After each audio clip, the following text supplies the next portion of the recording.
Hi friends, welcome to Ranjana's creation. இப்போ வந்து கலர்ஃபுல்லான பீட்ரூட் பொரியல் எப்படி செய்கிறதுன்னு பார்க்கலாம். இப்போ ஒரு வாணலி வச்சுக்கோங்க. எண்ணெய் காஞ்சதும் கடுகு போட்டுக்கோங்க. கடுகு பொரிஞ்சதும் ஒரு ஸ்பூன் அளவுக்கு உளுத்தம்பருப்பு போட்டு அதையும் நல்லா வறுத்துடுங்க.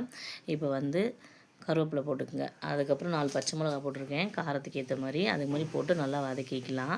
அது நல்லா வதங்கினதும் ஒரு பெரிய வெங்காயம், அதையும் நல்லா வதக்கிக்கலாம்.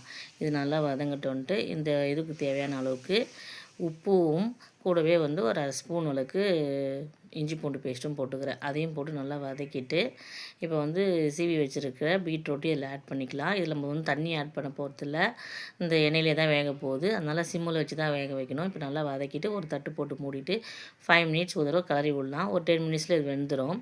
இப்போ பாருங்கள் 10 மினிட்ஸ் ஆகிடுச்சு. இப்போ திறந்து பார்த்திங்கன்னா நல்லா வெந்துட்டுருக்கும்.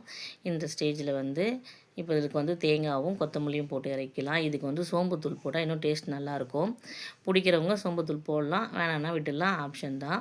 இப்போ பாருங்கள், சுவையான பீட்ரூட் பொரியல் ரெடி ஆகிடுச்சு. இதை நீங்களும் கண்டிப்பாக உங்கள் வீட்டில் ட்ரை பண்ணுங்கள். ட்ரை பண்ணிவிட்டு ரஞ்சனாஸ் கிரியேஷனுக்கு லைக் பண்ணுங்கள், ஷேர் பண்ணுங்கள், கமெண்ட் பண்ணுங்கள்.